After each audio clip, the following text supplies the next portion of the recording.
জমা দিলেন রাহুল গান্ধী। ওয়াইনারে প্রিয়াঙ্কাকে সঙ্গে নিয়ে মনোনয়ন জমা দিলেন কংগ্রেস প্রার্থী। রাহুল গান্ধী মনোনয়ন জমা দিলেন ওয়াইনারে। প্রিয়াঙ্কা গান্ধীকে সঙ্গে নিয়ে মনোনয়ন জমা রাহুল গান্ধীর।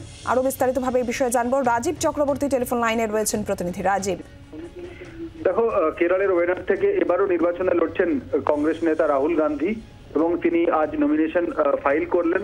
তিনি তার সঙ্গে রয়েছেন কংগ্রেস নেত্রী প্রিয়াঙ্কা গান্ধী। প্রিয়াঙ্কা গান্ধী আজ সকালেই তিনি এক্স হ্যান্ডেলে পোস্ট করে জানিয়েছেন যে তার ভাইয়ের সঙ্গে তিনি ওয়েনারে গিয়েছেন এবং ওয়েনারের এই রাহুল গান্ধীর প্রার্থী হওয়া নিয়ে রীতিমতো রাজনৈতিক যে আবহাওয়া তা উষ্ণ হয়েছে।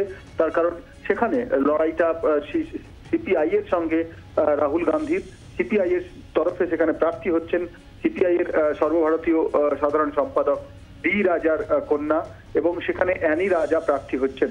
সেই ডি রাজার কন্যার সঙ্গে রাহুল গান্ধীর একেবারে নির্বাচনী লড়াই সেক্ষেত্রে হবে।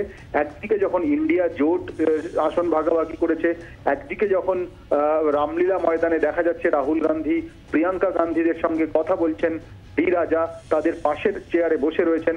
আবার কেরলে গিয়ে দেখা যাচ্ছে ওয়েনার কেন্দ্রে লড়াই হচ্ছে এবং সেই লড়াই আদৌ বন্ধুত্বপূর্ণ লড়াই হবে কিনা সেটা পরবর্তী সময় বলা যাবে। কিন্তু এই মুহূর্তে রাজনৈতিকভাবে যেটা দেখা যাচ্ছে যে রাহুল গান্ধী তিনি লড়াই করছেন ডি রাজার কন্যা অ্যানি রাজার বিরুদ্ধে, যেখানে সিপিআই এর তরফে তিনি প্রার্থী।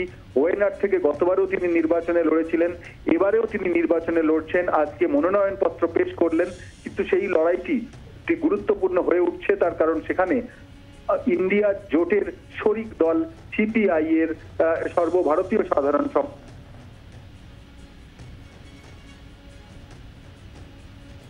রাজীব,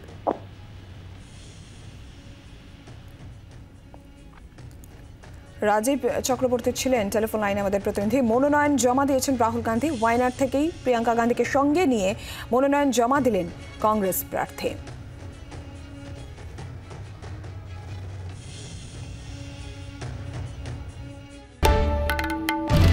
বাংলার আওয়াজ, বাঙালির আবেগ, জি 24 ঘন্টা।